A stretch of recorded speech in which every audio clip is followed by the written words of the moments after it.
All right. So now I guess responsible, Doctor Responsible, Ricky asked a question, and so what I want to do is I want to have us start responding to his question. Give me one moment here. I don't know. Give me a moment. I'm just trying to get these people up here. So I want to start responding to his question. There you go. Invite to speak. There we go. Um, there we go. All right. So anyway, we're gonna start responding to his question. There we go. I got my team back up on stage, and so they can start bringing people up as well. So yeah, so we're gonna go ahead and respond to his question. I'll say this right here. You said that the first thing you said is Trump wants to pivot towards a trade school. If Trump wants to pivot towards a trade school, this is a trade school. This is a vocational school. This is a school that he speaks about. This is an opportunity to take a program that already has infrastructure in place, okay, and fix it and change it if he's sincere.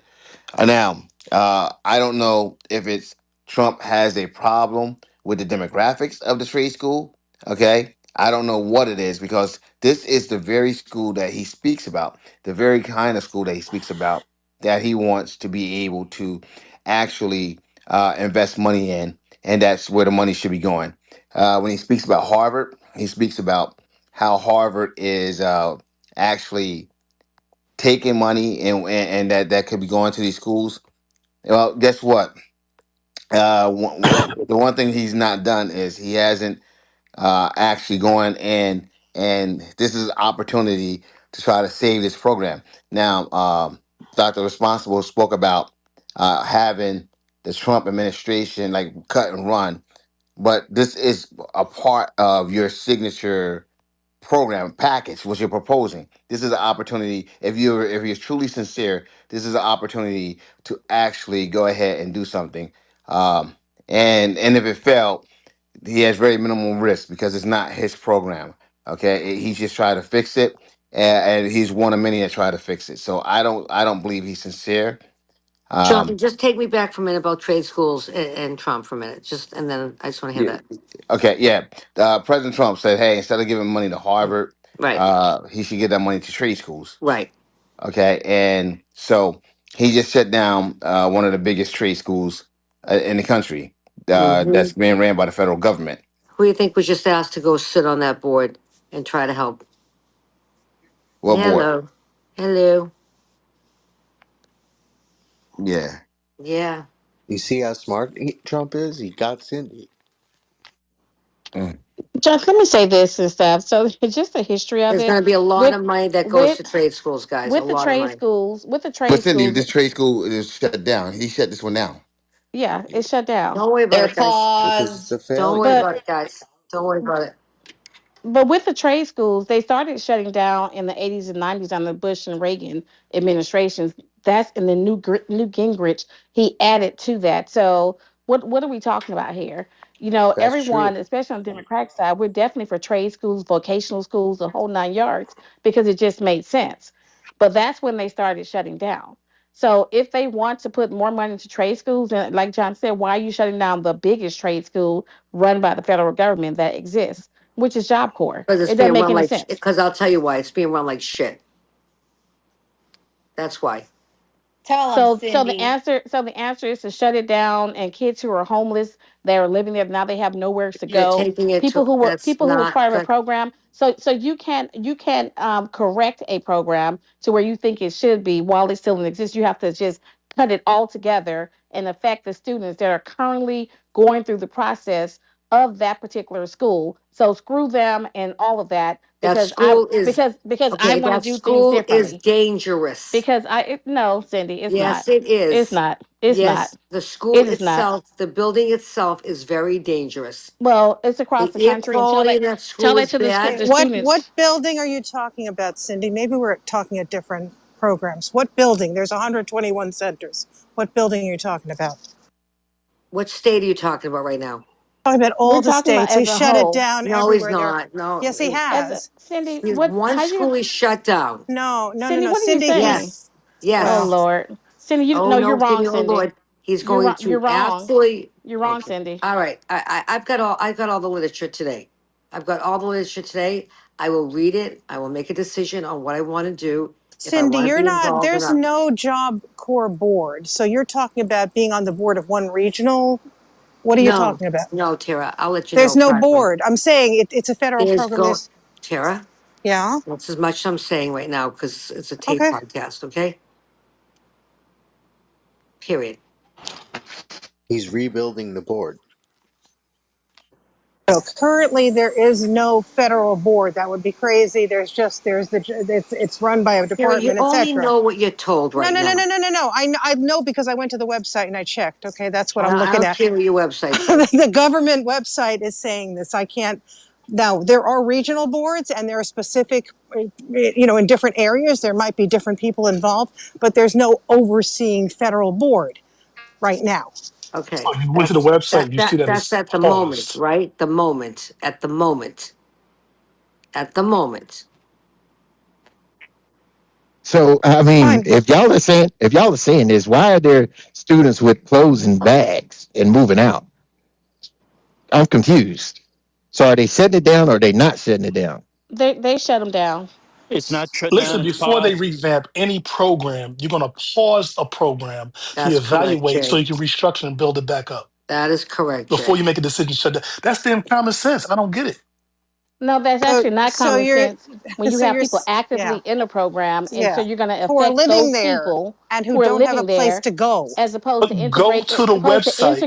integrating your changes as you go along and making it better while they're still there. But the program's at a deficit. Go to the website, the DOL website. It's everything spelled out They right have there. a ton of money. All the tax breaks the rich are getting, put some of that money in Job Corps. How about that? I'm, There we go with the rich again. So why didn't It's Biden true. fix it if it It's was a big true. deficit while Why he was why hasn't why didn't any he fix why it? hasn't any administration? Why didn't Trump fix it Shit, the first Biden time wasn't he all That's was in that. fine. office? I agree with you Why on that, didn't but we Trump? Why Okay, you so don't why ask I me you about agree. blaming Biden. Don't Trump on ask me this about one? Biden. Ask Well, about I got everyone it. who has Yeah, been in office. yeah. Let's and yeah, guys. Jonathan, earlier you said that this was a sin, right? So, okay, Ascend. fine.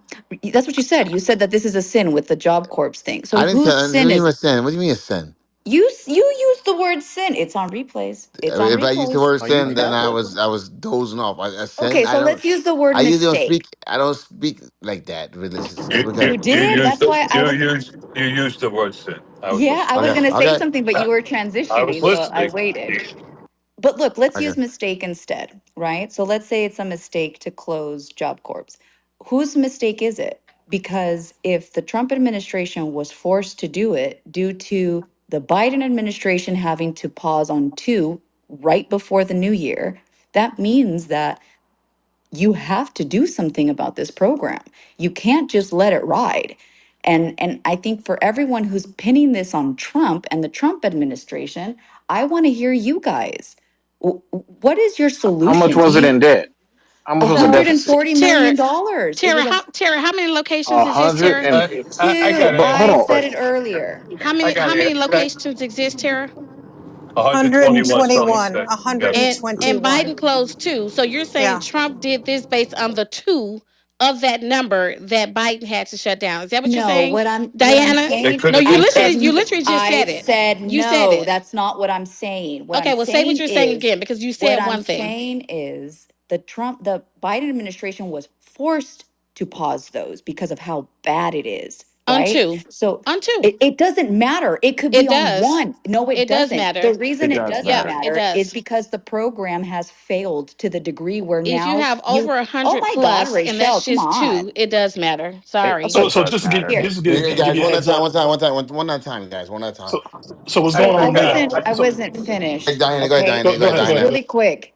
The reason it matters that even one had to be paused is because it was forced. That means that we have been letting this ride for a very long time. And so when you paused one because you, or two because you were forced to, just to be able to complete the program year, of course, the next administration is going to come and look at it from a have to. They have to do something. And no, unfortunately, or fortunately, depending on what side you sit on, Trump is not the breadcrumb type of president. He is the let's do it all in one jolt type of president. And it's paused. We're going to find out if all of the media that we're seeing right now with the kids being taken out of the school has to do with that facility too early getting these kids out, because remember the deadline was June 30th. We will find out. I'll have that information by tomorrow. But I don't think this goes on Trump. I don't think this is a mistake at all. I think this But is Oh, you do it's, realize can it's I, more I, than I wait, got a wait, wait, question. wait, you let me, do can I I got a say realize it's more question. something? than one location. It's Can not I just say one I, location. something? Go ahead, Tara. Let me I got a respond to question. Diana. No, no, let me respond to Diana first. So first of all, Diana, that all sounds well and good, but the budget that's in place now cuts the entire program. The Trump budget, the budget that he loves, that big beautiful bill, no money for Job Corps, 1.5 billion gone. So that doesn't make, so what you're saying makes no sense whatsoever. Number two, there were other ways to fund it through the Department of Labor. There were other mechanisms he could have used if he had wanted to keep it going, at least for a couple of months. He did not use them. He, unlike when he wanted to build the wall, notice, remember, he found money from Pentagon programs, etc. He could have done it, but he didn't. That's all I want to say. Thanks. Is there anything in the big, beautiful bill that has to do with education, with trade, with anything that we could say, okay, maybe they are pausing this because they are working on Ending this? it. They're ending it, and it's all the money's all gone out of the budget. Diana, come on, get real here. You were acting as if, oh, he's just pausing and blah, blah. No, money's gone. There's no money in this budget for this program. Congress doesn't They're have any ending money that for it, program. and that is Trump's bill. Yeah, you said you went to the Y'all website, keep right? saying it's been going on for a long time. The numbers only start going down after COVID-19. It was above 60% graduation rate, and that's when they started having problems. Y'all keep saying a long time. It's not a long time. Okay, Right, but P let's man, talk. COVID, I'm gonna Let's pass it talk right about. to Wait, you, wait, wait. Andy. Oh, let's talk about pre-COVID rates when they were graduating 60% of the people. Do we all agree with that? So let's say you had a restaurant and 40% of the people left with food poisoning. Would that be a successful restaurant? At the end of the day, this is a failed business. You can't operate with Why you 60%. keep Now, if saying? you're hold on, if you're choosing the wrong people to go into the program, or if you're not graduating, you have to change it, or you cancel it. You can't operate a business at But 60%. Andy, It doesn't but Okay. work. Andy, Okay. that's a So pro. anyway, Andy, let me Andy, respond. oh, Andy, sorry, John. when someone Andy did they did a lot more than provide. They did a lot more. They just they. 40% of the people did But not graduate. These are Andy, your What's the stats. lot of government Andy, I didn't program speak as for a you. Andy, business I as didn't a speak. profit? I let you My land. restaurant gave atmosphere. My Andy. restaurant gave you a seat. I'm Gave gonna you, go ahead and mute you, okay. Andy. I'm gonna yeah, because I didn't speak while you were speaking. And as soon as I got two words out, you start speaking over me. Let's come on, bro. All right. So anyway, they're learning a lot more there, as Tara said. Okay, and they're getting structure. Okay, and a lot of these people they go there, they have nowhere else to go. This thing has stopped. It has helped to prevent these people from going to prison. It has helped giving them a time to get structure in their life and learn a trade. And a lot of people that leave, they leave, believe it or not. I'm looking this up because they get a job, okay, in the field that they're turning, they're what you call it, and the money is significantly more, and they leave to start working that job. So you guys are trying to look at the numbers and the data, and Job Corps did a lot more than graduate students. That's all I gotta say. You can go Well, back on. Jonathan, what was I the have revenue something model that really they were quick. supposed to operate under? The private sector doesn't pick up these But students, and they could continue. There's no private sector teaching these courses. Is that what you say? yeah, but were That's they not supposed to what he generate That's what said. revenue that's going through to Job happen. Corps? The government shouldn't be in the job training business. They should be in Yeah, supporting the schools and the that's private hogwash. sector that doesn't, That because makes no obviously sense they don't do it whatsoever. too well. That's That crazy, makes no Andy. They sense are are in the whatsoever. job That's training The business. crazy, basic Do you bro. premise. think? Let me ask you a question. Do you think the government should be in like the TSA business at the airport? What? Yeah. Absolutely. It has to do with Okay. national So security. do you know statistically who has the best? Uh, uh, um, I'm going to say TSA statistics in the country. Do you know it's Who? San Francisco? They don't use TSA. They use CSA, a private organization. I can't name one private That's not organization that true. does things. That's true. Go look it up, and they get you through the airport the No, best. no, They're no. amazing. I live in San Francisco. I fly Go, out of San Francisco all the time. go look it up. I will, CSA. you know what? Don't I say will no. report No, live please next don't. week. I will report live next week if you guys are open that early in the SFO. at I'm talking SFO. of I will report live next week. SFO. Yeah, SFO, San Francisco International Airport. I'm flying on Right. United They Airlines don't next have week. TSA. They have CSA, a No, private they don't. organization. That I they will don't. take Okay. I will So if take you don't pictures. believe me, Andy, they Andy, don't. why don't you Andy, get on? Why Andy, don't you I one, get will one on mic, take Google and look it pictures. up?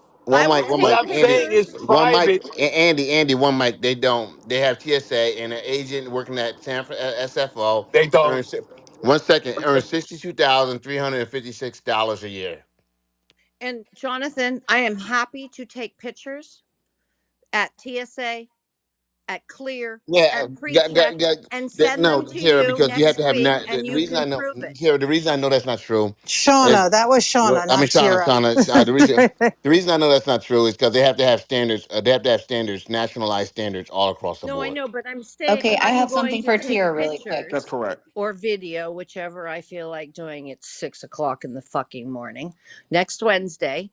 And I will text them to you because I know you'll be awake, and then you can show them to Andy or however you want to figure out to show them to show that it's TSA. Yes, they have Clear employees that are not TSA.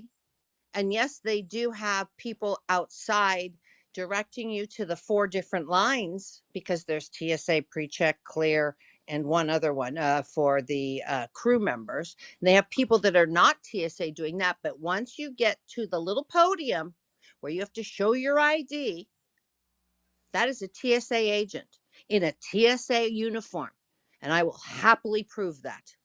Andy, you are wrong. TSA falls on the DHS. That's correct. Okay, So I don't know let's not why let we're debating Andy that. and let's hold Okay, on. can Let's I not go let back to Andy Tira really muddle the quick, Tira? conversation. So I asked if the one big beautiful bill had anything with regards to either supplementing, supporting, or replacing the Job Corps. And you said no. I just found Make America Skilled Again. And it says that that's a program proposed in Trump's fiscal year 2026 budget. It's a $2.9 billion grant consolidating and replacing multiple workforce programs, including Job Corps. So there is, in fact, this piece, unless, That is a series of grants generally to states which allow them to do apprenticeships, but is not for at-risk people at all. There's no guarantee that it will impact at-risk youth. but is it for all people and at risk youths can also apply? Probably, but the states will make their own decisions. Okay, so what he's doing is he's offshoring it basically to the states, and they'll use this money in whichever way they want. And I think we can pretty much figure out which states are going to use it appropriately or for people of all needs versus which states will not. The other thing is that, I mean, look, Diana, there is money, but he's also cut the education department. There was a Perkins training program. It's also cut in the budget. There's a lot of stuff cut in this budget. If you think that grants to states, I've said this about the education department, et cetera. Once you give grants to states, they will use it to shore up their constituencies. We've seen this now. We're watching Oklahoma basically say that they have to teach the 2020 election was stolen. You know, people will do what their ideology suggests that they do. I'm not saying that at-risk students will not be helped, but no guarantees. I So understand. you, I just wanted to make sure that so everybody you, here knows that there is almost a $3 billion grant consolidation proposal program in this one big beautiful bill. So hopefully we will continue to follow this and make sure that all of these kids that we are so worried about today, right? Because everybody's worried about it, but what we do on the ground level is more important sometimes. Going to thank the you. point of the states having control of this, right? I don't think it's a bad idea. I think that if there is more intentionality behind these skilled programs, more oversight, I think that we will at least start to see people going into the trades. I've looked at this Make America Skilled Again program. I know it's not getting really good reviews because people think it's associated with Trump and he wants to take credit. At this point, we shouldn't care who takes credit, right? We should just care that things get accomplished. In California, I'll give you guys an example. They're saying that thousands of people are going to lose their jobs because of millions and tens of millions of dollars in fraudulent grants and fraudulent programs, all types of different things. So to me, it was just interesting to hear that we were just getting rid of job corps and we had no backup plan when we have almost a $3 billion backup plan. But Diana, in our state, we don't have a backup plan. We are in a budget deficit, and they are cutting all the programs like that at the community colleges, which are free for our residents, but they don't have the same training for Job Corps. The Job Corps does, and Job Corps in California is phenomenal. They take at-risk youth, and they do amazing things, and they're all getting jobs and they're all doing well, and the few that don't because they break the rules or whatever that leave, or those that get jobs early and leave, this still has a really good reputation here. So I don't, and there are the people that teach a job corps are the local people, Shauna, the local unions and stuff. So I don't understand, like, what are we going to do now? So we're going to send everybody to community college. Great, they get to go for free. Great, but what's going to happen when there's none of those programs to help these people? There's no electrical at community colleges that I'm aware of in the up north. Maybe there are down your way. There are no plumbing. I mean, there's none of that stuff. So Shauna, as a person who actually is in this area, like I know there's one thing that you are Here's the definitely chat for you. Oh, familiar with. everybody who thinks I don't know what On I'm talking about. Okay, Go ahead. hello. Open the link. At, what the fuck, Shauna? I who's know talking? that you are Who's elite. talking? It's Doctor Responsible. I'm on Wyatt's mic. Um, I I got know it, that doctor, man. I know that you are elite, and that's I'm not good. elite. And I I'm appreciate not your elite. skills as a lawyer. Okay, all right, whatever. But there's one program that I know you guys are all familiar with. And I know it's strange to see you guys kind of fighting for the trades at this point, given the last 4 years of pushing elitist. Everybody goes to college, even if they don't need it. But besides that, I know there's one grant that you guys are familiar with, and within the big beautiful bill, what happens that is more important and impactful than almost anything discussed here in the last 2 hours is that the Pell Grant, it's spelled Pell, the Pell Grant gets moved within the big beautiful bill in order to accommodate trade schools. So all those grants that have been going to underprivileged youths, that have been going to people whose parents aren't like super wealthy, the Pell Grant now falls under that category, and it can be used for trade schools, it can be used for plumbing schools. I'm a carpenter, as you all know, even though I've recently graduated to the elite of management of other carpenters. That Pell Grant is something that could be used by any student in America. And yes, it's not particularly put towards any color group or specific ethnic group, but Pell Grants get used by people who aren't rich over the American society every day to the tune of billions of dollars a year. And now trade schools can access that. So just acting like taking away one program that you guys were speaking about before is like destroying America, blah, blah, blah, blah, blah. It's not true.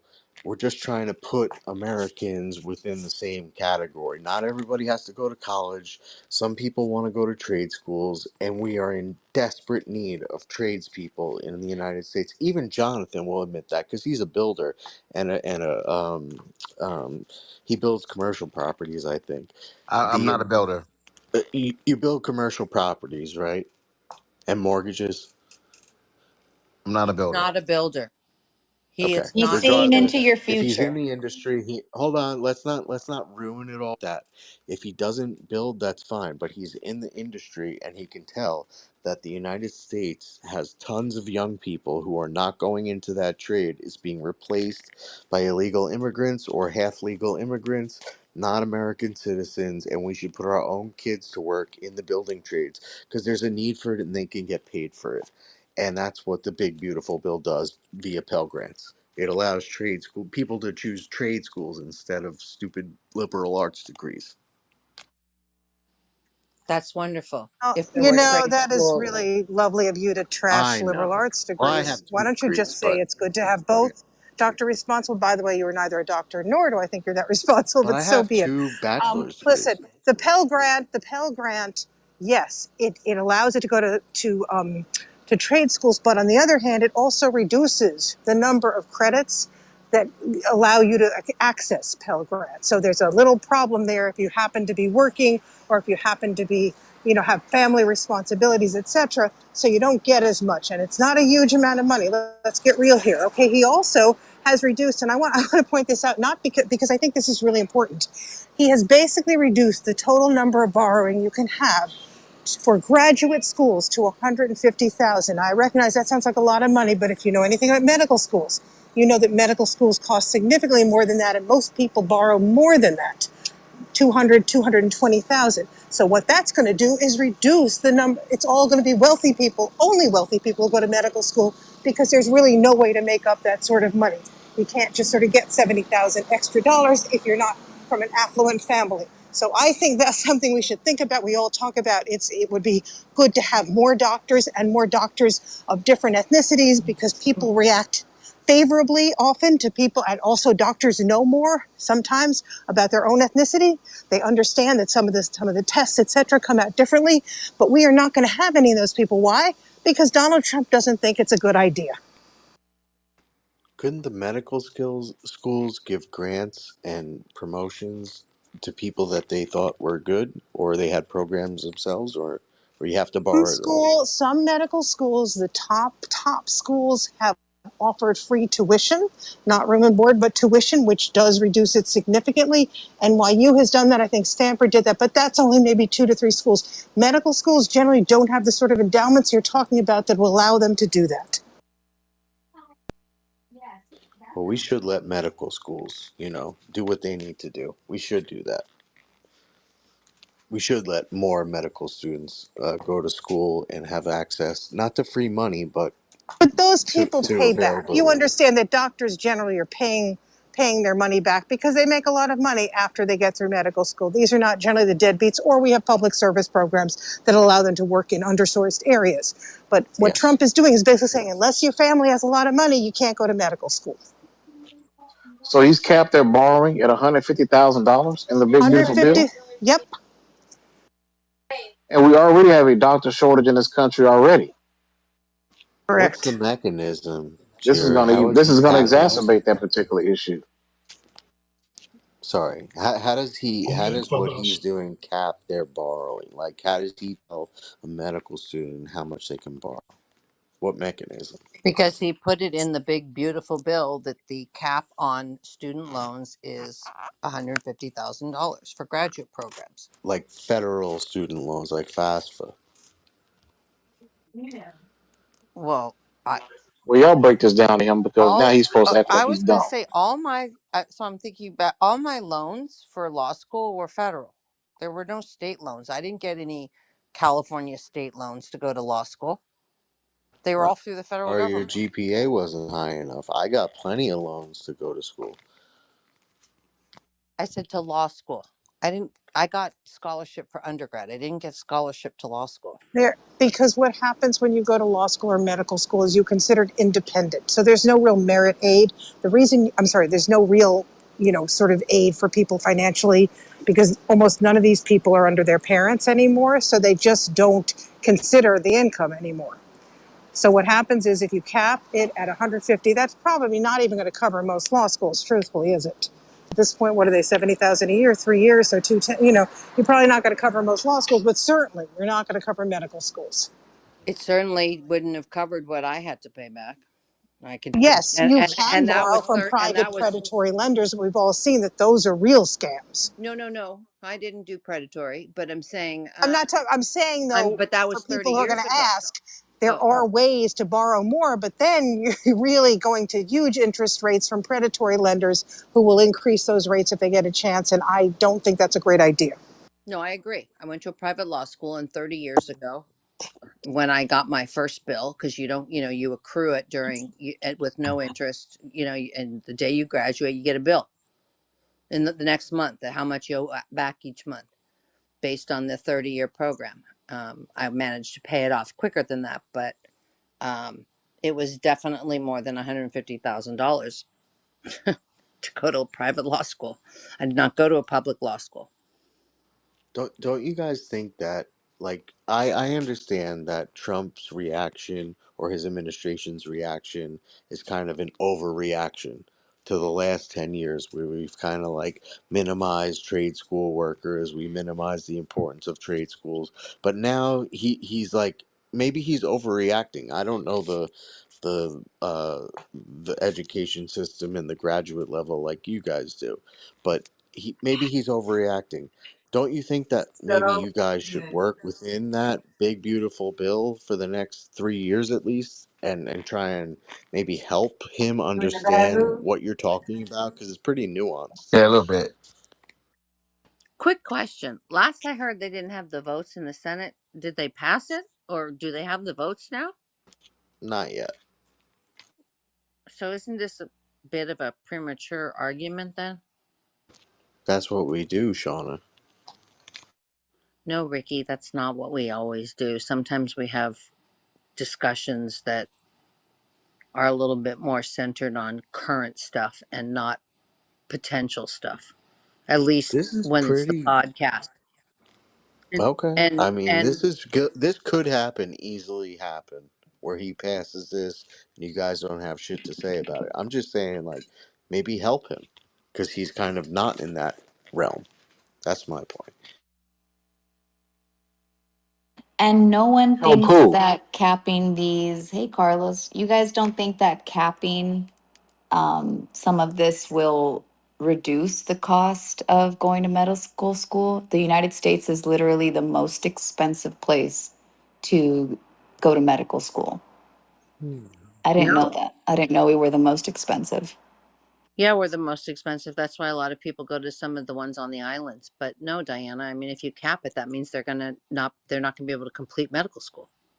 Because Well, remember, there's won't medical these school. universities that have, I don't know, $50 billion, won't they try to adjust to accommodate students? They can't stay in business if they don't have students. Did you not hear what Tira said? They that they I actually heard a lot about what Tara said. I had a good exchange with her earlier. No, Which I'm part? saying just now when she was talking about medical schools. Yes, but my question is separate from that.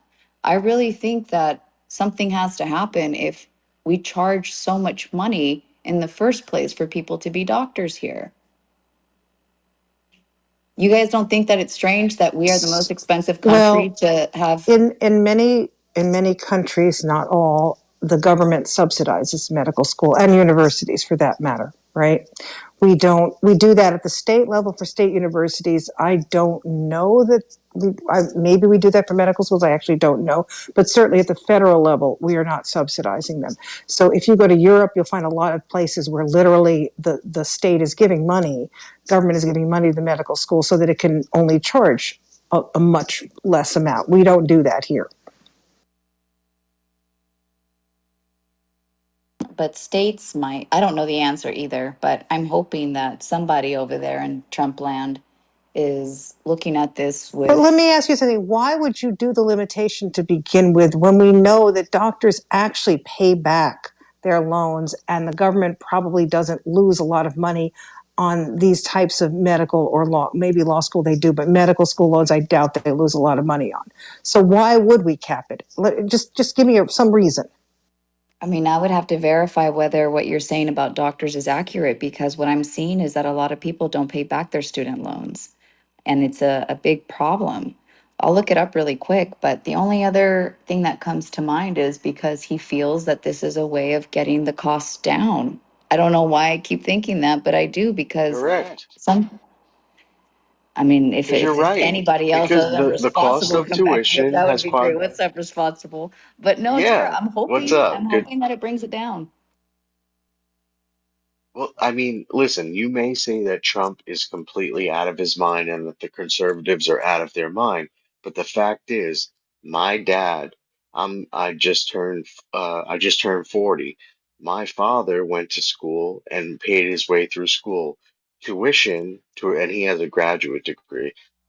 I don't have a graduate degree. I have two bachelor's degrees. But at that point, he paid through school. Now we have more than quadrupled the cost of education from an undergraduate. Like I said, I'm not a professional in the graduate area, but if an undergraduate tuition has more than quadrupled because we all of a sudden created federally backed loans that get paid back no matter what, no matter which bum like myself, you give a loan for $150,000 to complete their undergraduate.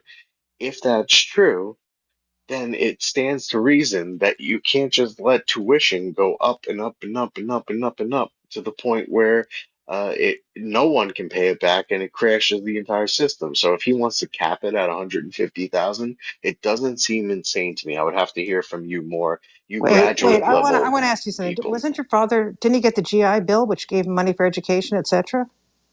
Didn't we No, do that? no, Didn't we he used to did give not. all veterans My that stuff? grandfather did. Yeah. No, my grandfather got GI Bill, went to MIT, but my father Yeah. just he's an engineer. He paid his way through school. But I mean, it still stands to the point, Tira.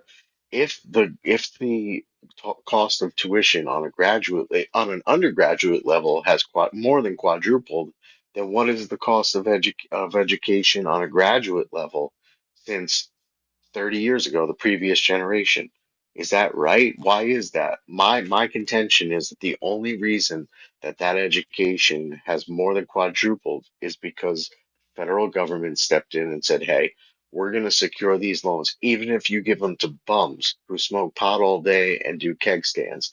We are going to secure these loans." And then we give those loans to 17 and 18-year olds who are generally not capable of making those decisions, and we federally insure them. I mean, do you not see that, or am I totally wrong? Talking about graduate school, you're talking about eight. By the way, I know. the limits on grants for undergraduate have gone up from 31,000 to 50,000 in the bill. So he's letting them borrow more federally. So your whole, why give these bums, money? Well, he's going to give them more money, to be honest. So, but the thing about graduate But loans, just like because I said, yeah, is go if you ahead. look at these things, and Diana, to answer your question, there is no breakdown about how many doctors don't pay back their loans. The general student default rate is 16%. It is perceived that doctors are very low, nowhere near that percentage, because they make a lot of money and they're able to pay it back. They don't typically default. There's another piece Is that the actually. is It that the only says, I looked graduate up degree? a survey. Hold on, Dr. Responsible. It says a 2019 healthcare survey, it's the Weatherby healthcare survey, found 65% of doctors with debt were still repaying, while 35% had paid off loans within 8 years. Now, this paid off loan also has something to do with a public service loan forgiveness that I guess forgives loans after 10 years for nonprofit government work, and about 34% of indebted students plan to pursue it. And students is all under the same survey. Let me see, but it does look that at least a third for sure have paid off, and about 65% are still repaying. But that's So actually pretty good in what comparison. does that have to do? I'm just I saying, do mean, they they're wind still up paying repaying. eventually, They're right? still They paying. wind up paying, or they wind up having it forgiven if they go into like Well, but nonprofit I or said government we work. government work or underserved areas. There are some programs like that, which frankly, all administrations have made it very hard to get that money that you're supposedly going into these programs. There have been all sorts of hurdles, but forgetting that, we should be encouraging that because there are areas of the country that do not have doctors. I'm not going to speak for lawyers. I think there might be I don't know that we need more lawyers, but I sure as hell We know we need don't. more doctors. And one of the problems with doctors, by the way, is not just, it's because there's not enough residencies. When you become a doctor, you have to then go to a hospital, do a residency, and there's not enough residencies, so you can't increase the number of medical schools because you don't have a place to put them after medical school. It's complicated, but I don't think limiting the amount that a doctor can borrow, it doesn't solve any problem that currently exists, right? All it's going to do is make is basically, I mean, you're saying, well, maybe it'll put pressure on them, they'll make it cheaper. Fine, maybe, but basically what it's also going to do is mean that people who don't come from wealthy backgrounds will not be able to go to medical school, and I don't think that's a great result. Only if we don't find another solution by the time this starts Why to should we hit the. find a solution? There's no problem.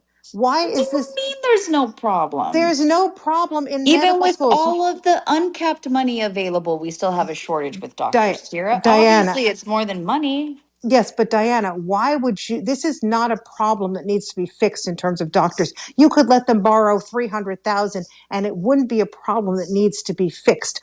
All it's going to do is change the demographics of, or certainly the economic background of doctors, probably the demographics as well.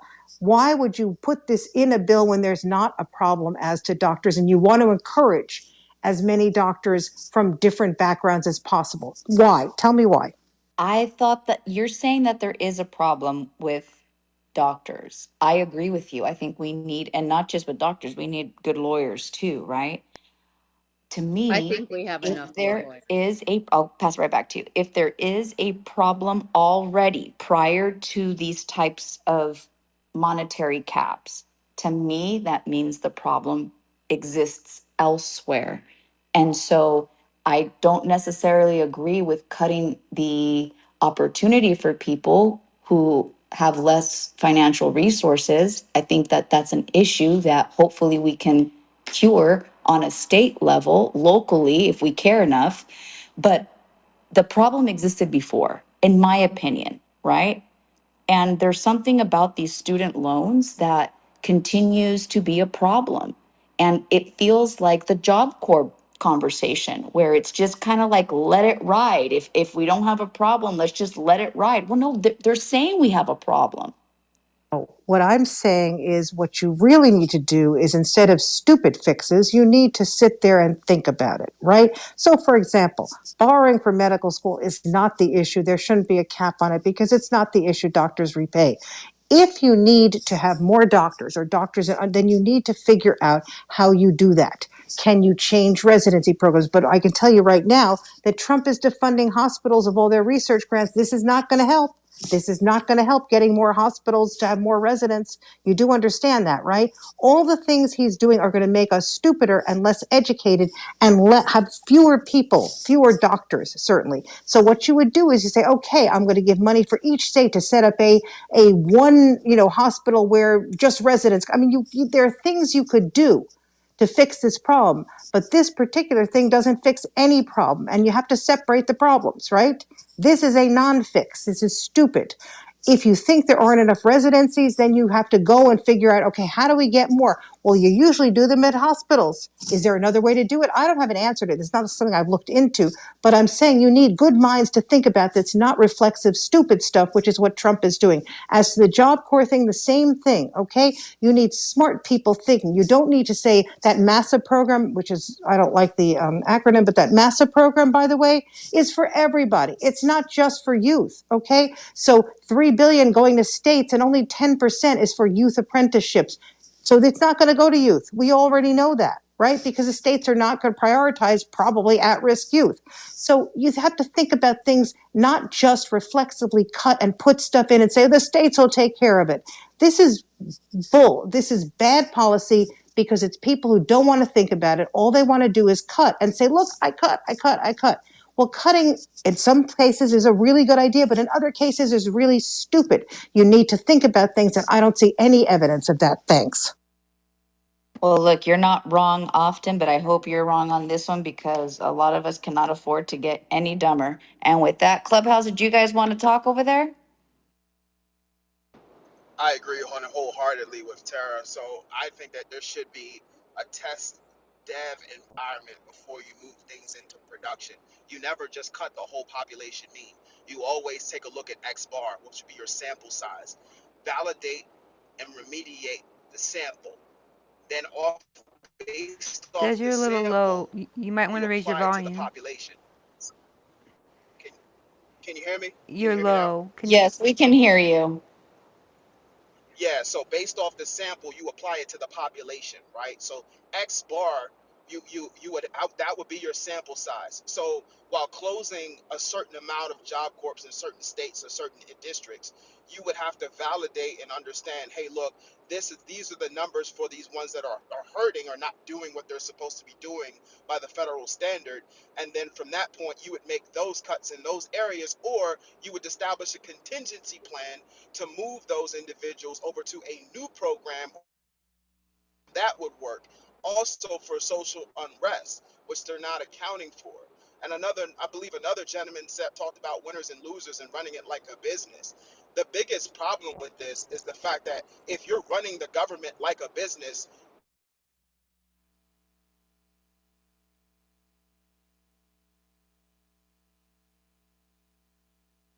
We lost. We lost him, and I wanted to know what he said. Are you still there? Yeah, he's still there. Des, Des, you might need to go out and come back in. I think there might be a glitch. Job Corps makes more There you sense, in go. my opinion. We didn't hear what. But we lost you when you said if you're running the government like a business, and then you were going to say something, and we lost you. Des, you have to unmic. Can you guys hear me now? Yeah, now that you're unmuted, but what happened was is were speaking as Tira said, and then we lost you for a good minute. Oh boy. Okay. We're talking Yeah, about no. running the government as a business. Yeah, yeah. So I was basically, you cannot run the government as a business because the basic premise of government is to help those and provide for those who cannot provide for themselves. The issue here that I see is that if you run the government like a business, you have those winners and losers, and then you're applying that entire population, entire population mean change to everybody. So what I meant earlier was that hey, if you have Job Corps and you get rid of one or two that are underperforming, you have to assess those one or two that are underperforming before you apply it to everything. That's pretty much the premise of what I'm saying. First of all, the goal of a government is not to find people that are not succeeding and doing well and make sure that they're okay and that they're doing fine and that we have programs for them. That's not the goal of a government. The goal of a government is to take the pooled resources of their citizens and provide accurate services for those citizens to make sure that their pooled resources create a better circumstance for all of those citizens. Has nothing to do with making sure that that's a subset of what a government does to take the lowest portion of the society, maybe the 1 to 10%, let's call it, and to make sure that they're taken care of. In America, we want to do that because we pay enough taxes that we should be able to do that for those lowest people, and we should provide a safety net for people who are not in that category, but yet maybe they get sick or their husband or wife gets a terminal cancer. We pay enough taxes where we should have safety nets in which we can catch those people who have play by the rules. They're citizens. They've done the right thing. Paid their taxes. They've paid into these programs, right? But just saying that the government's purpose is to make sure that the lowest 1 to 5% is taken care of. That's not the purpose of a government.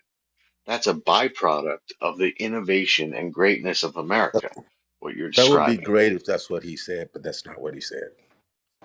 That's not what I Go said. ahead, repeat it. I'm dumb. No, I'm not gonna repeat it. But you know what? Fine, I'll repeat it. The basic premise of government is to provide for those who cannot provide for themselves. That's what I said. I didn't give you a percentage, right? I didn't go into the subsets. I didn't go into any of that.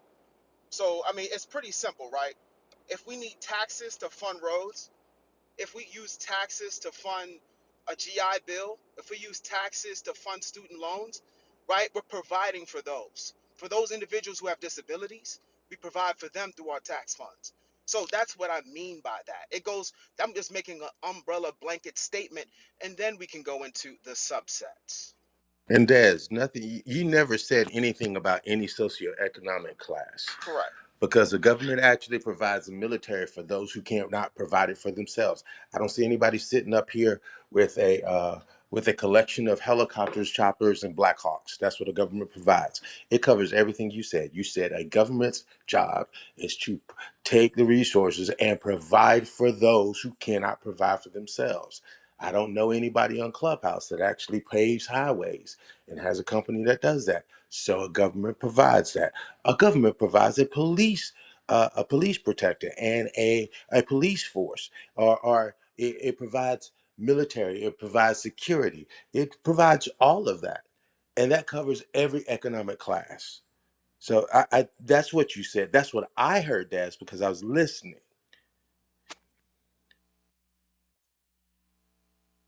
I have to pipe up for the public service loan forgiveness program, though, because these are people that are going into public service careers or working for nonprofits, teachers, police, and maybe they're working in careers or they choose to work in careers where they don't have like the salary payoff in terms of being able to pay off their loans um, as expediently as corporate or other types of job, and they've chosen to go into these careers, and those are needed in our society.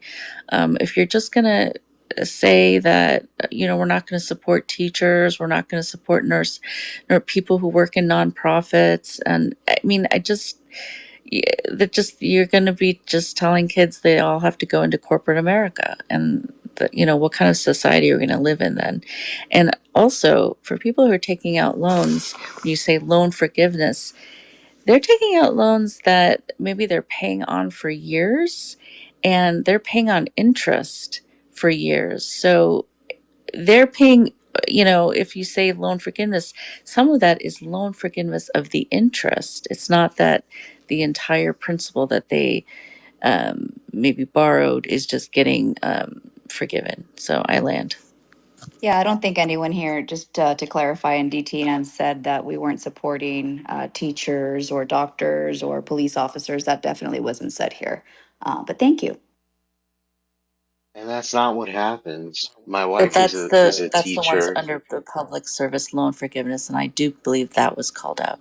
We were talking about doctors specifically and a survey, but thank you.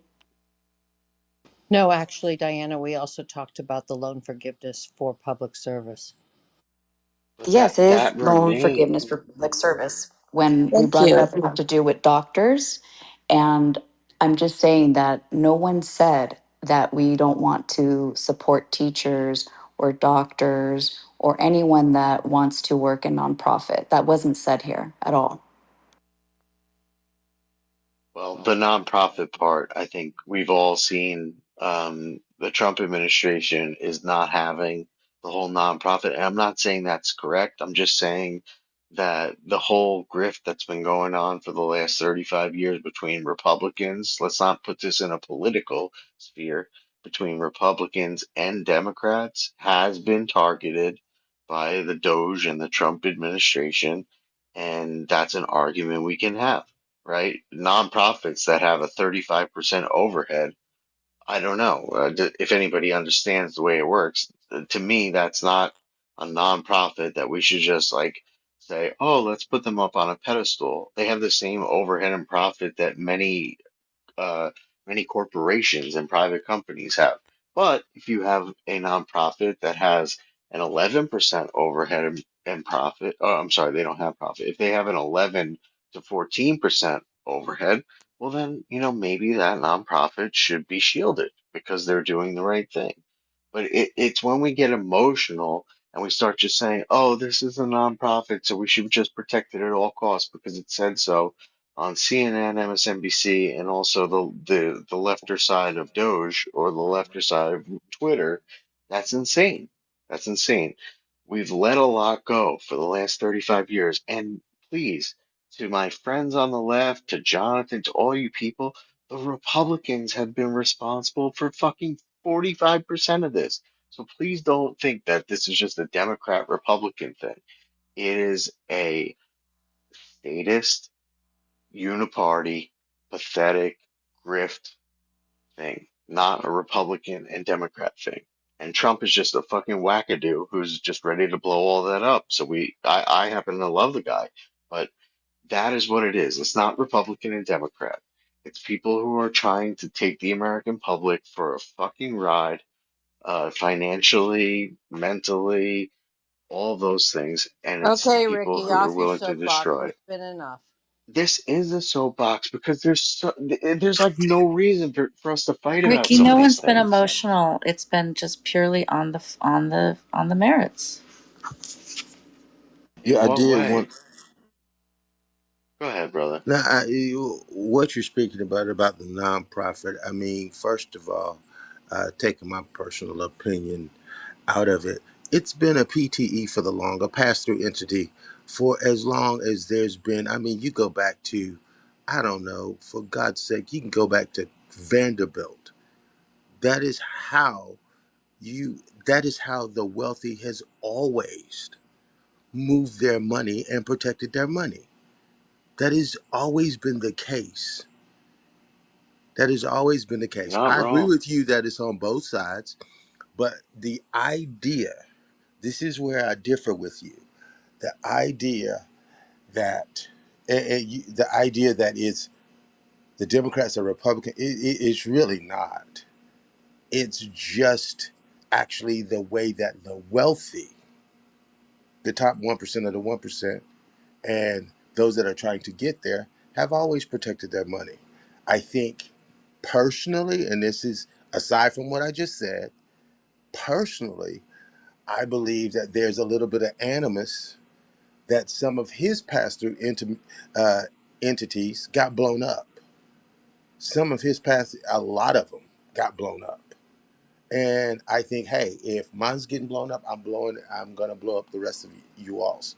This is what I think. If we look at a 30,000 foot view, three years down the road, I believe that he's going to get over it because the people that have a lot more money than him and a whole lot more weight than him are going to tell him to go sit in the corner and do 50 Drew Hills and calm down. That's what I believe is going to happen. From your mouth to God's ears. Oh, Shauna. Like, I recently came, sir. I can't see your name, but I recently became elite. I'm a poor white trash trailer park piece of shit from Long Island, New York. But I recently became elite. But I'm new to that game. What I do understand is that for whatever reason, Donald Trump has a problem with the people that you're just speaking about, and maybe he even uses it to his personal benefit, but politically he has a problem with those people. I'm okay with that. I'm ready to let him.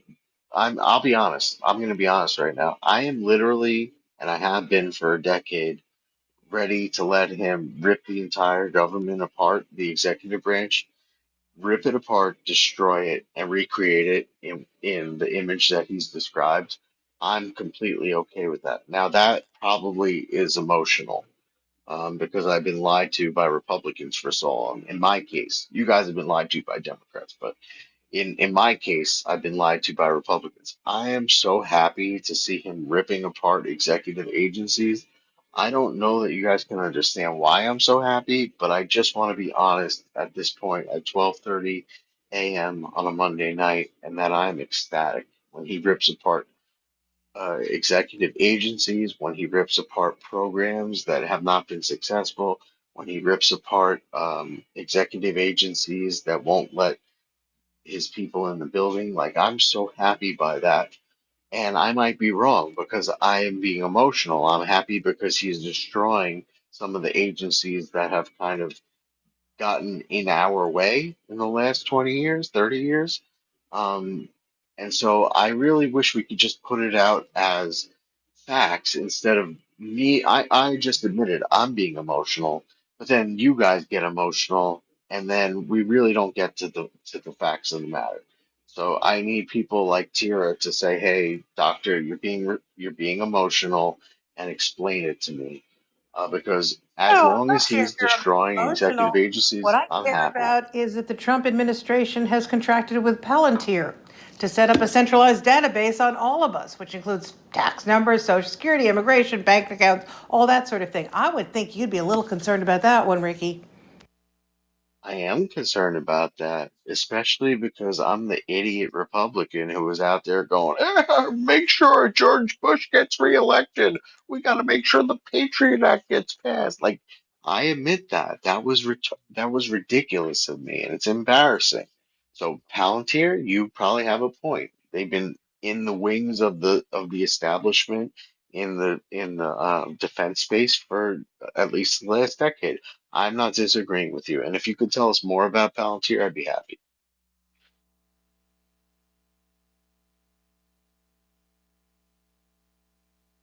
No, I don't. going on Look, across the all I know is what I've read about it, and I'm sure you've read the same things. It's basically, an agreement that they will put together, integrate all this data, which the government probably has, but in different places, and do behavioral tracking, things like that. I'm a little unnerved by that. I mean, we're getting very, very close to. Look, I figure people know what most people are doing all the time anyway, but I don't like the idea of a a centralized government database that is tracking everything that I do. That scares me. Yeah, that's going on Can right you now, define right? what So the behavioralism they're looking for is? Is there, I mean, anything specific, or are they just like literally tracking everything and marking down anything that's a pattern that adheres to something they think might be something else? it looks like it's a records management thing. So basically, they utilize the cloud and everything goes to the cloud from on prem to the cloud. And you have seamless integration between all these companies. So if I have Tesla data that's going in automatically from my Tesla car that I'm driving every day, that's going up to the cloud. In addition, I drive that Tesla to Starbucks. Now that's going to the cloud. I just hopped on Instagram. Now that's in the cloud. And I have seamless integration if I wanted to run an investigation background based on user behavior analytics on the individual based on what they just did. So now I have a timestamp on when you drove your Tesla, what you bought with your credit card, because I have all the Amex information and I have seamless integration between all companies. I can hop between all of them and I can build a playbook to say, hey, look, what does this individual do? And then I can build a report on that to see if I need to do an investigation. I think that's what they're using it for. Facts. Y'all be Facts. careful. This may be deemed as fear mongering. Be careful. No, this is not fear mongering. This is what the man just described is exactly what Palantir does, except he missed one part.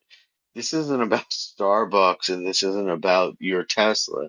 Palantir made its bones by taking individual evil branches of the executive branch, evil agencies within the executive branch, like the CIA, like the NSA, like the Department of Interior, and they made their bones by connecting those agencies within the government together to make sure that they can do whatever the fuck they want to us. So I think he was right, and I mean, it's just not about Starbucks. That's how Palantir got its big start by going to those agencies within our government and saying, hey, listen, I don't know if you are suppressing American citizens to your proper potential. Let me give you this programming that will make sure that you do it to the best potential you can, just like George Bush did with the Patriot Act.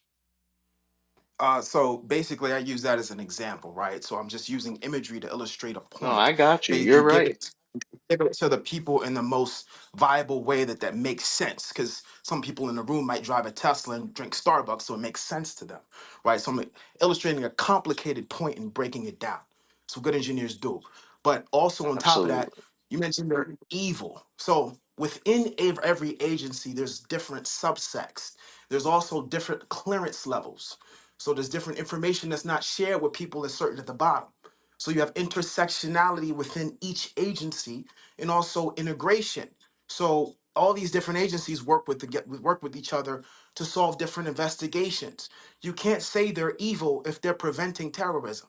So if there are certain use cases where they can utilize this information usefully to protect us and stop something that happens before we even find out about it, like a terrorist attack on the Super Bowl or a terrorist attack on a massive Taylor Swift concert, which we know nothing about because it doesn't hit the news and they're not allowed to report on it. So you cannot say that they're all evil. Days, I'm going to say that you're a pretty smart guy and you understand exactly what you just spoke about. And I'm not going to go against what you just spoke about because it's correct. What I'm going to say is I was very excited when the Patriot Act was proposed in the early 2000s because I thought kind of similarly, like, oh my God, we need to they're protecting Americans. We got to make sure that they have access to our cell phone data and our metadata. And I was really excited, preaching from the rooftops, saying this, and I'm not saying you're doing this, but I was saying we must have the Patriot Act, and anybody who's against it is an evil piece of shit, and they don't understand terrorism. And what I'm saying now, with a perspective above what I had 20 years ago, is that I don't think it's necessarily a win when you put the ability for our executive branch agencies, NSA, CIA, I just mentioned a whole bunch of them. I don't think that's necessarily beneficial that those executive branch agencies are integrated so well because they rarely use it to stop terror and they very often use it to oppress the people and citizens of the United States by spying on them, watching their every move, unmasking them, etc. Thank you.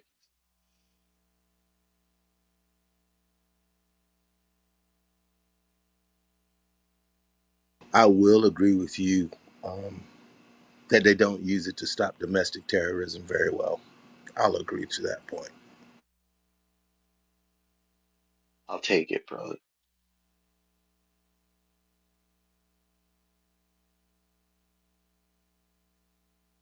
Even if you guys disagree with a lot of the kind of drastic stuff that the Trump administration is doing, and gotta be honest, I never thought ever that they were gonna go this hard in the paint. To be honest, I never thought that. I am happy to see a lot of these programs and agencies be ripped to the ground and then we rebuild. It's not like it's going to be just says what goes forever. I'm happy that they're ripping them to the ground, and then together, maybe in 8 years after Emperor Baron Trump has played out his term limits, we will go together as Republicans and Democrats and say, okay, we're going to keep this, we're going to get rid of that. We're going to keep this, and we're going to get rid of these two programs. Like, I'm excited to see it destroyed and then rebuilt. And I know that's kind of crazy, but it's the way I feel. Yeah, that's. I was just chuckling when you were saying that. I I liken that into 8 years of being slapped in the face, and then somebody else comes along. Okay, let's work together to be friends now. I just don't see. I think we're past the precipice of conciliatory work. I think You this think is. so, really? Yeah, I think we're past that point. And that's sad to me because I'm only 53. So uh, it's sad to me because I'm 53, and I didn't I necessarily wanted the option to do 6 and 6, spend 6 months in this country and 6 months outside of this country. I think that at this point, it's just going to be 8 years of tearing down and 8 years of whatever. Let me not say tearing down. 8 years of whatever the Republicans want to do, and then it's going to be 8 years of what the Democrats want to uh, they want to bring back whatever the Republicans decided they didn't want, and then 8 years of Republicans tearing that part apart. It's just going to be back and forth, and it's going to be more volatile both ways. I don't think there's going to be ever a point. I think we've lived past that point. We're past that point. It's just going to be back and forth. Tear it up, You think tear it up so? and go back and forth. Yeah, it's not. We're past the point of conciliatory work. It's going to be about one party controlling everything, and then the other party controlling everything. That's what it's going to be from now on out. Do you guys in the room think that? I don't think that. I think there will be a point. Um, Trump's going to overstep, just like Obama and Biden overstepped. And I think that we will get to a point in America, and I don't think it's going to be just 8 years of each. Trump does whatever he wants, and then the next Democrat does whatever. I think that at some point we will get to an issue or a point that brings us together. Like um, let's say China bombs a U.S. subsidiary, or I mean, I don't really think this is going to happen, but the homeland. I think that will bring people together, and I don't think that we're just going to have 8 years of each. I think that there's going to be at least 4 years of Trump, then at this point, the Democrats, they haven't looked back and said and really discussed why they lost so badly. But I think they will eventually, and then they're gonna win. Once they look back and say, well, maybe it wasn't because just everybody's racist, but maybe it was because we wanted to let trannies in everybody's daughters' bathrooms, or there's a lot of things. I don't want to just distill it down to that, but I think that Democrats will look back and realize, hey, we want to win too, and we can't just, say everybody's racist and win. Like we're gonna have to work for it, and I think that they will do that in the next 6 years. I really do. Do you think that the Republicans are gonna stay so hard fast, Mr. GA, and Democrats are gonna stay so hard fast that we won't get any kind of common ground over the next Abs- 6 years? Absolutely, positively. I think that the lines are Really? so divided and so deeply drawn in this country, that, and I'm talking about extremists on both sides. Because I fundamentally believe that the middle of the country, I think that the majority of the country is centrist. They're not MAGA. They're not progressives. They're in the middle. They just want common sense, but I don't think that they'll ever be heard from again. I really don't. I think their businesses are going to suffer. They're going to drift into the lower class. They're going to be completely forgotten about. And the only people that's going to be heard is the extremes on both sides, MAGA and progressives. That's it. And I think it's going to be a battle back and forth. And it's just going to be finger pointing for the next 50 to 100 years. That's what you got. Make it forever. Wow. Make it forever. The Are you guys polarity in American serious? politics. Absolutely, 100% Yeah. serious. Wow. Okay. Are you talking or am I No, go talking? ahead. No, no, no. You're talking. I Go said, ahead, Mr. African. I think the polarity in American politics is so ingrained and it's not only unique to America. That's one of the consequences of democracy. Um, the idea that there will be a time that will come together and have a one monolithic um, foreign policy is kind of a pipe dream. America has not had any effective grand strategy since after the containment. And the reason the containment worked was because we had one identifiable enemy, which is the Soviet Union, and during the Cold War. Since after that, you haven't had no administration has come up with any concise, effective grand strategy. We've been having a lot of orienting policy, like you see Trump doing, right? So, besides, except for something, like you said, maybe a broadly shared interest, maybe a threat, it will be very hard for the country to come together. But that's just unique. That's the characteristics of democracy. You move forward, you go backwards. You wonder why authoritarian countries like China and Russia seems to move far ahead and implementation of policies for national interest. So there you have it. I'm done. What about, because MAGA, or I can't even call it conservative because that's not what it is. Like the MAGA movement is not conservative at this point. It's filled with a lot of people who have kind of either anarchist or conservative leaning ideas, and mixed with a whole bunch of people who were liberal Democrats or classic liberals who came over from the left. Like that's what makes up the MAGA movement. It's not like full of a whole bunch of conservative Newt Gingriches, that's for sure. We got tons of black people, we got tons of liberals, we got tons of all these different groups that came together and kind of made a coalition. But I mean, they're not conservatives.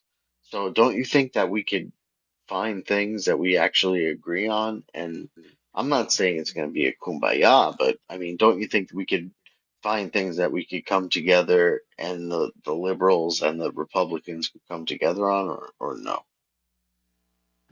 MAGA is simply in one sentence. It's just a cult. They are just culture warriors.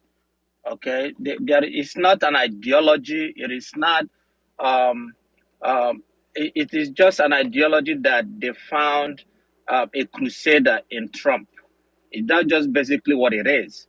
Okay, these are people that are bent on rolling back, that feel that they are being deprived, that any progressive moves is depriving them of what they claim to be their right. It is just a culture war. It is not philosophically ingrained. It's not an ideology. It is just cultural, and it's not sustainable. Okay, it's redefinable. It can lose its momentum as long as there is nobody that will champion that cause. So uh, there you have it. But there's a ton of people that will champion that cause. What about the other side of it? Like, there's a ton of people who champion the MAGA cause right now. But there's also a lot of people that will champion, I don't want to say Democrat because it's so stupid right now to say Republican and Democrat, but there's a ton of people that have different ideas about the way that we should treat social programs, the way that we should treat the poor in this country, the way that we should treat the money that's put in by all these different classes, trillions of dollars every year in U.S. tax dollars. There's plenty of people who are not MAGA that will have opinions on the way we should use that money, and they're called Democrats in the current day and age, but they're not necessarily liberals or progressives. They look at things in a different way. I don't see why we wouldn't come together at some point. Like, yes, we're gonna clean the floor with you guys for the next 6 to 8 years. That's pretty much understood because obviously, in my opinion, the left has not had any come to Jesus moment. They just continue to be completely and utterly unself-aware, and so they're not going to win elections until they become self-aware, like Republicans had to do. But they will become self-aware at some point. Democrats and leftists will look at themselves in the mirror and say, oh, this is why people aren't voting for us. I wish they wouldn't. I wish we would just win forever, but that's not going to happen in the next 2 to 6 years, the Democrats, quote unquote, will understand why they lost these elections and they will make policies and they will have narratives that will beat the shit out of Republicans. They will. I wish they wouldn't, but they will. So, I mean, this isn't such a long-term thing. Democrats will win if they have a come to Jesus moment in the next 4 years to 6 years, 100% in my mind. Could you say that last line again for me? I missed it. Yeah, Democrats will. I wish they wouldn't, but Democrats will have a come to Jesus moment in the next 2 to 6 years where they actually understand, and get introspective of why this crazy fucking orange haired devil won. Democrats will come to that realization in the next 2 to 6 years, and they will substantially challenge the Republican slash quote unquote MAGA movement. They will realize it. They've always been better than Republicans at narratives. They've always been better at marketing. And this is just a time where it seems like they're out of the game. But these are very smart people. Any Republican who says that Democrats are stupid doesn't understand the game, doesn't understand politics. Um, Democrats will, in the next 2 to 6 years, understand what happened, understand why they lost the popular vote, and they will come back with fantastic narratives, fantastic marketing, and they will beat Republicans if all things stay the same. Because they're smarter than Republicans all the time. This is just a fluke.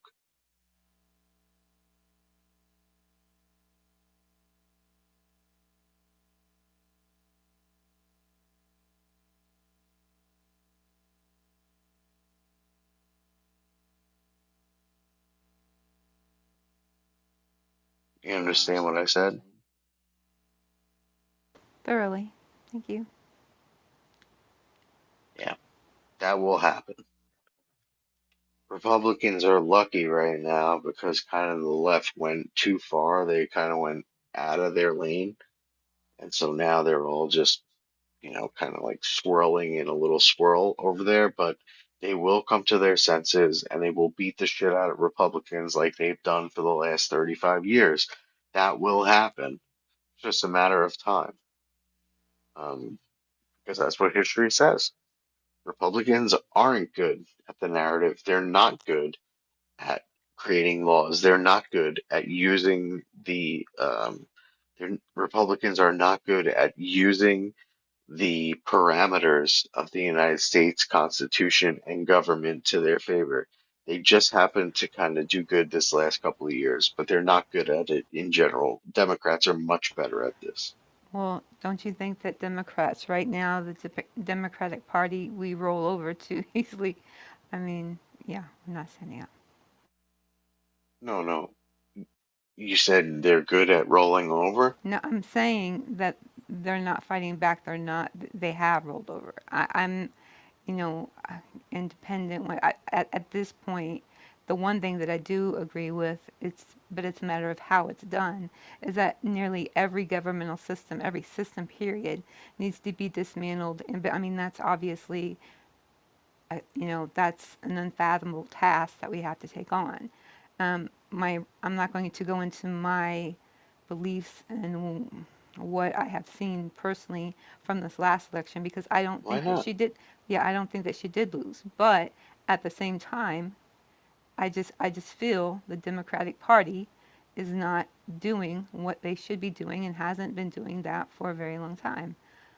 Nowhere near a Republican, will never be, never have been. Respect others who are, what have you. But that's just, I was just listening to it. And I just wanted to understand where you were coming from. And I was listening intently. And thank you for sharing.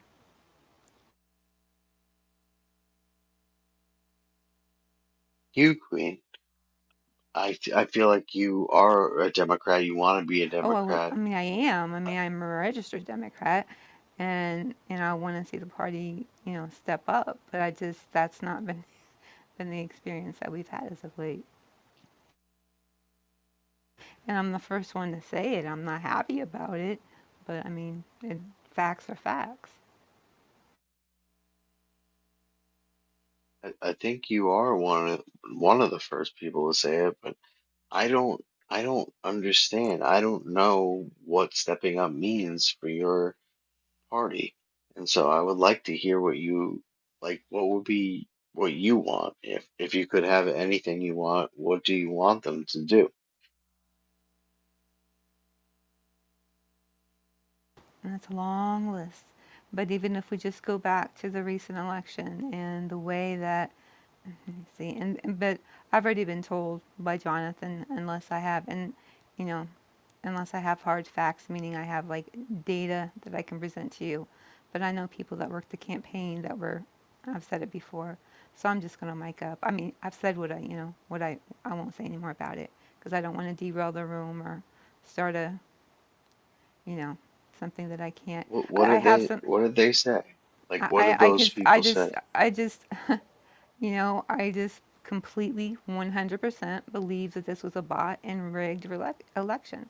I believe that Kamala won. I do not believe that Trump won the election. I don't. And, but I've said that before, and Johnson said, unless I have, so I don't want to say it again. And I don't want to discuss it because it's not going to go anywhere. So But that's why. Republicans said that with very little evidence. Like, why can't you say what? I honestly want to know what you had to say, to be Well, honest. if you It's not want, my room, yeah, but no, absolutely. If you want to message me, I'd be more than happy to tell you all about it. But I've said it in this room multiple times, and do you just think don't really feel like saying it again right now. do you think that Don't worry about it. Jonathan is sleeping. I'll tell you what I Well, think. yeah, What the I don't Democrats care if should do. Jonathan's sleeping or not. It's still his room, so I'm not going to do that. Go ahead, G. I'm sorry. Yeah, I'll tell you what I think that they're not stepping up and doing. First of all, I think they're going to make the huge mistake if they do win the midterms. I think the Democrats are going to make the huge mistake of trying to impeach Trump again. I think that's a huge waste of time. Even if they do get it past one, uh, if they do get it past the House, it'll never go past the Senate. I think they're going to waste their time doing that instead of actually messaging and getting their campaign message out there. The other thing that they consistently do is that, um, quite frankly, they're going to put up somebody not that's that's not centrist enough. And when I say non-electable, I think it's, for instance, you think of the people that are quote unquote front runners now. You got who? You got Gavin Newsom, Ben Shapiro, Wes Moore. You got some other people that are floating around in there, and I think they're going to make a bad choice in that situation. I think that Gavin Newsom will probably get denied. Horrible choice. And I say horrible choice because the country is not going to elect any politician from California. It's just not going to happen. That was Reagan's deal. Not going to happen again. Sorry. Because the middle of the country, middle of the country, they hate California. It's not going to happen. And he's got too much mud on his hands and too many things to beat him up. That's what the Democrats are going to do. They do things like that.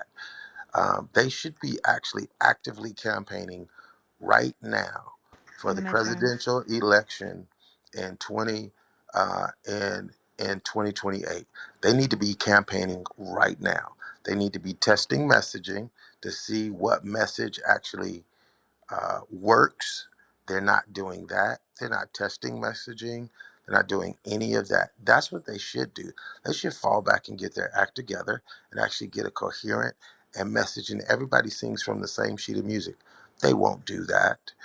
And that's literally what they won't do.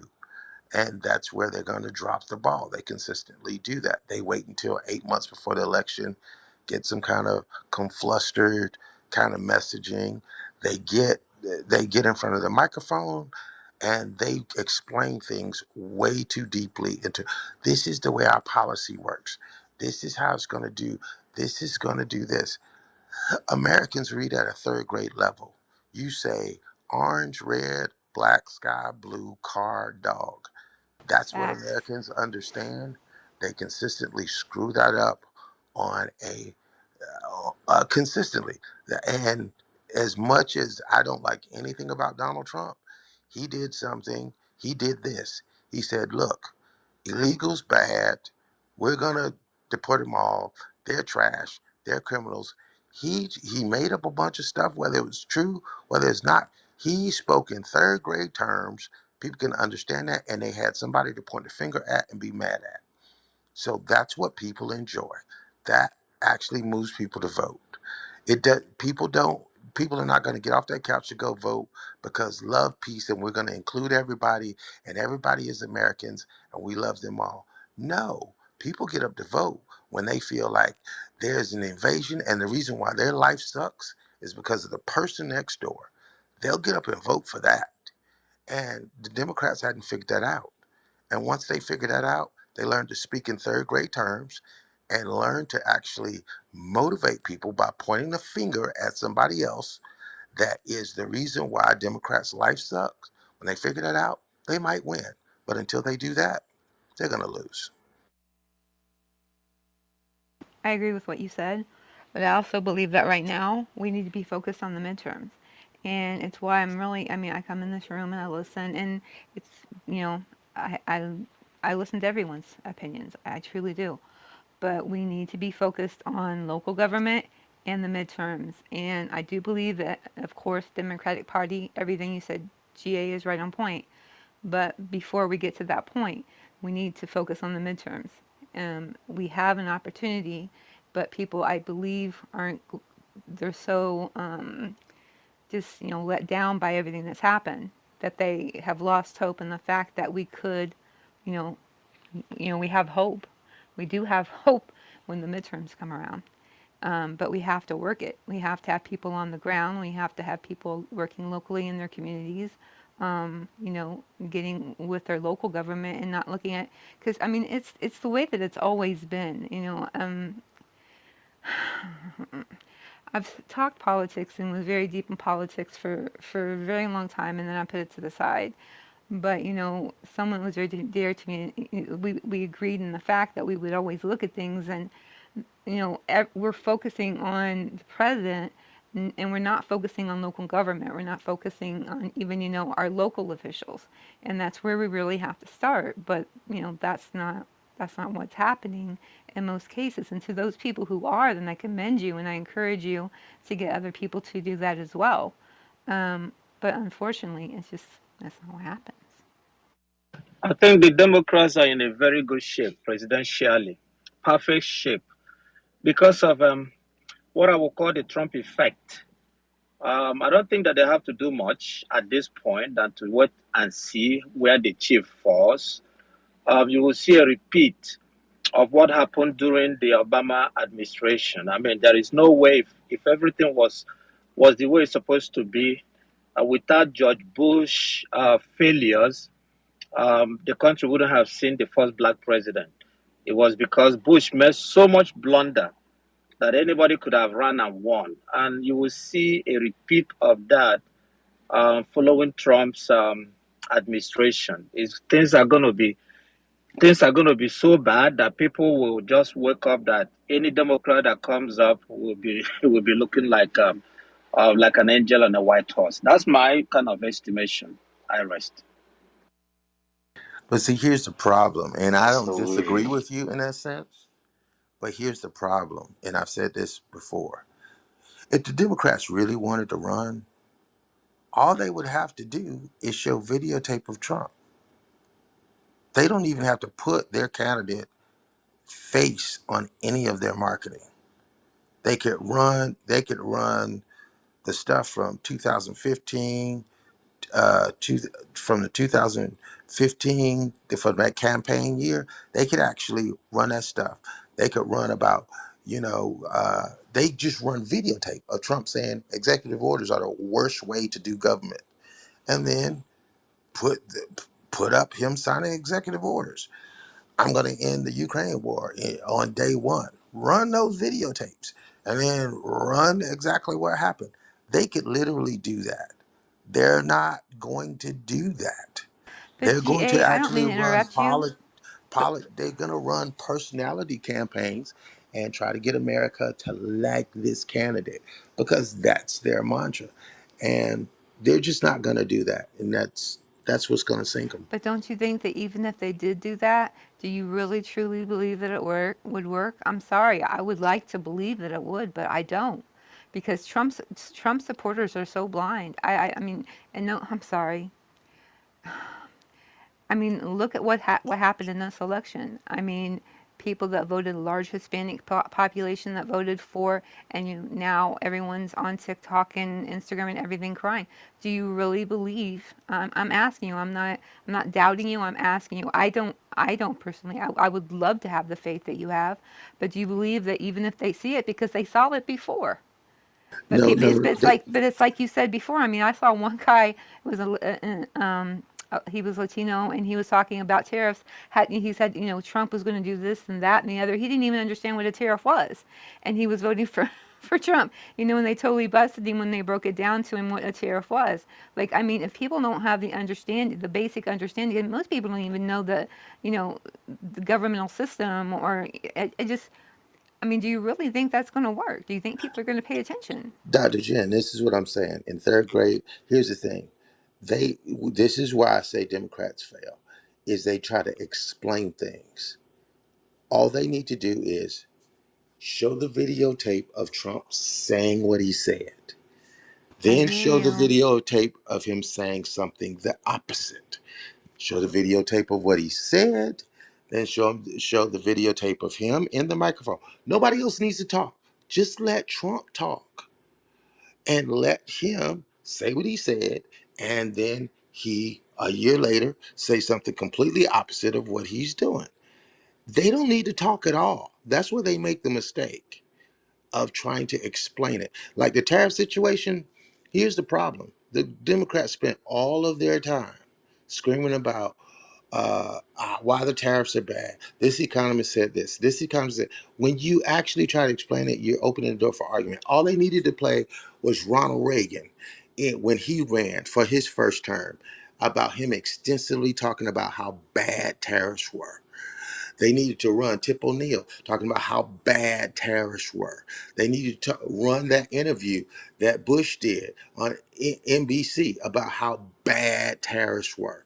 Just let their own party presidents talk about how horrible tariffs were, run that, and then run Donald Trump saying, I'm going to do these tariffs. And shut up. Democrats haven't figured that out yet. That's all they need to do. But you're thinking that the Republicans would give a shit what Ronald Reagan said. Like it's not the same party that it was 20 years ago. These people don't care what Ronald Reagan said. Here's They care what, hold on, they care what Trump and Stephen Miller and the great JD Vance, out of all of them, he's probably the best. They care what those people say. They're not like hooked on. There are some, like let's say like 20% of the Republicans are like old school Republicans who look at Ronald Reagan like some kind of political god, but that is very small proportion of what makes up the electorate of the MAGA movement. but see, They here's don't the care point. about that. Here's the point. They need to run that not to get MAGA. MAGA is gone. MAGA is never going to vote for anybody that Trump doesn't endorse. They need to write them off and move on. A Mm, third of the country didn't even vote in this last election. that's a That's good what point. those ads are for the third that didn't even vote. It's not for MAGA. MAGA is going to forever. If Donald Trump says that Charlie Brown and Snoopy are the best candidates, they're going to go vote for him. Leave that alone. Quit trying to convince MAGA to actually think centrist. They're never going to think that. It's gone. That section of the country is gone. They need to literally focus on a third of the country that didn't even vote. And that's what those ads are for. That makes sense. That makes very good sense.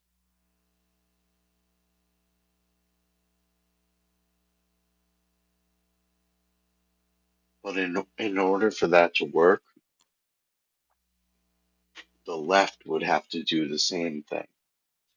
They would have to say, "Oh, listen, don't worry about whatever her name was, Kamala and Biden. Focus on Gavin Newsom or focus on Pete Buttigieg." They would have to do the same thing in order for the plan that you have to work. I think you could agree to that. No, and that's what I'm saying. They need to not run identity politics. And what I mean by that is they don't not identity, but personality. They don't need to focus on, okay, this is the person. Because I said this before. People don't turn out to vote because of, oh my gosh, we are Americans. And you know what? Everybody gets a seat at the table. People don't come out to vote for that anymore. We're past that point. That era is gone. That era is gone. We are in the area of this is my country and this is not your country. So I'm gonna vote for it because this is our country and it belongs to us. And you people are trying to take it over. That's the era that we're in. That's the era we're in. We're not going back.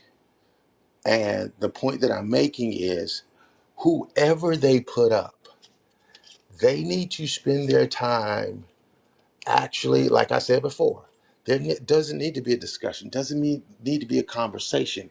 It needs to be, they said this, they were going to do this, and then they did the opposite. And don't discuss it. Just show the video as what is that? The beautiful beam footage. Just show the video. Don't say anything. Just show the video. That's all they need to do. Show the video that they were going to do this,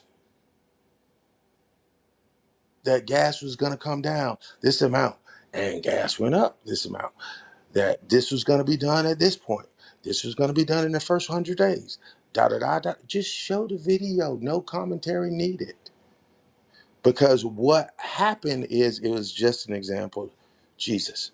Um, the what happens is that they get into a discussion about it, and then you get into the whataboutism. Well, your person sucks. No, don't do that. They need to escape all of that third grade language. They said the sky was going to be blue. The sky is not blue, it's black. End of story.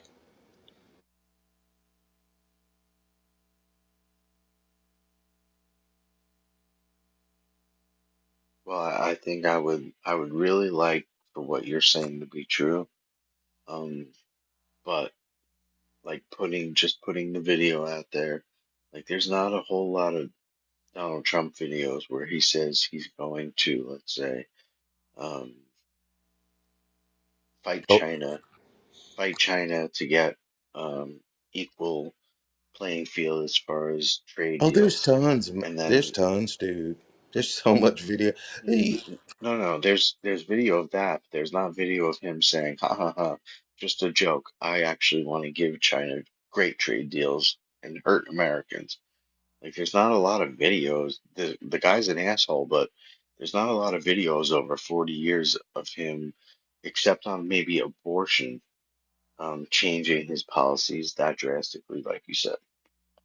No, there's tons of videos of him actually talking. There's a video that me and my daughter was watching the other day when he actually moved his manufacturing over to China for his Trump apparel brand, and he did a whole he did an hour long interview about that, and that was before he was running for government.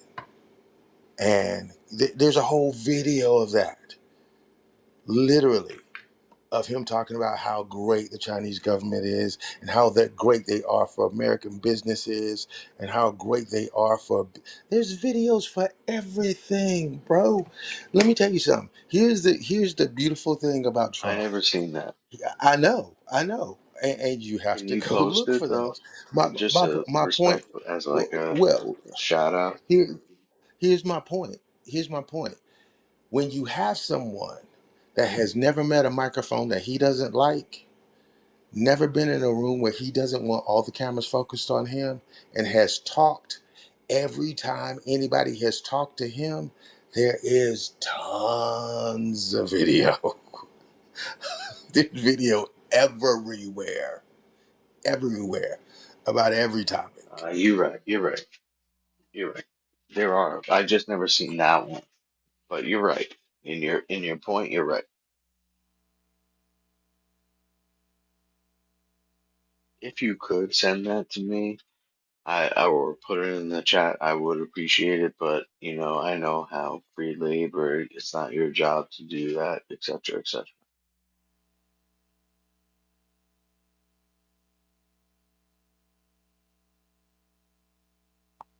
Who thinks that the Congress is going to flip in 2026?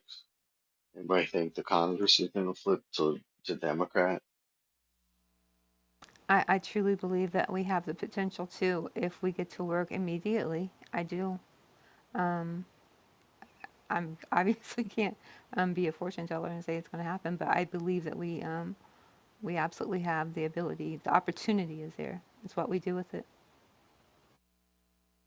But what is going to flip it? Like you mentioned Votes. I mean, before. people, but Oh, go once ahead. again, people need to get local and they need to get in the streets. I mean, they need to get, go door to door. They need to get in people. I mean, that's what has to happen.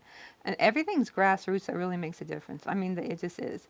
There has to be, and obviously, there's a national stage, as just as GA said, I mean, the Democratic Party does have to make these changes, but the people, also have to take our responsibility, and we don't want to do that. We would rather and I'm sitting here just like everyone is, and we're talking about this and we're having discussions.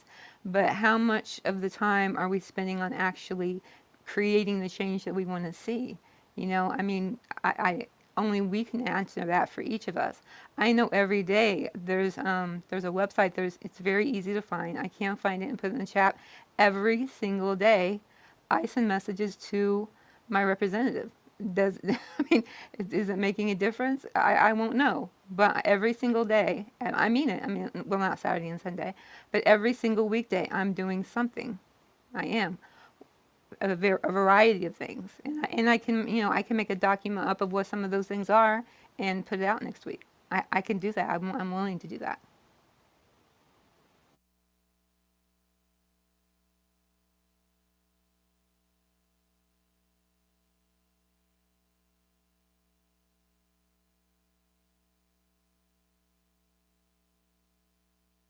I'm with you, Dr. Jen. I think we have the opportunity. I think, and I say we because I'm an independent, but I think that there's an opportunity for that. I think there's enough of the old Republican Party that could join the Democrats in making that happen. There's some conservatives left. There's some conservatives left that aren't MAGA, um, and I think it's enough of them. They haven't ran them all off, and I think that that could be done. Problem is, will it? And that's the thing that I'm highly suspicious of. Um, is because just as fractured as the Republican Party is, Democrat Party is just as fractured either. Is just as fractured as the Republican Party. So that's why I say, will it? Who knows?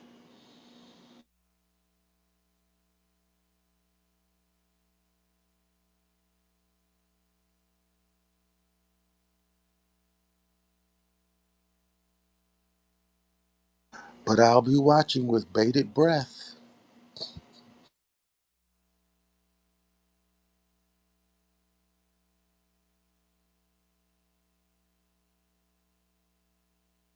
All right, so anyone else wants to jump in on this? We've been talking. If not, we can end this for the night, folks.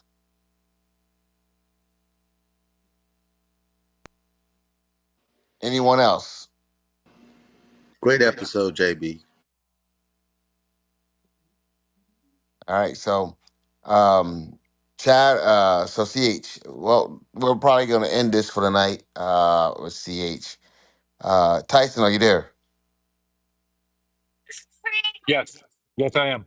All right, all right. So anyway, so yeah, so what we're gonna do is guys, CH, guys, what we're gonna do is go ahead and end this for the night. CH, appreciate you guys. You guys are available. You guys are able to come over here on Chatter. And uh,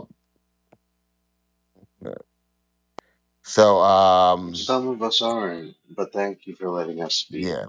Well, anyway, so with that being said, I'm gonna go ahead and end this on CH, guys. CH, we're gonna go ahead and end this. Tyson, go ahead and end that for me, please. Appreciate it.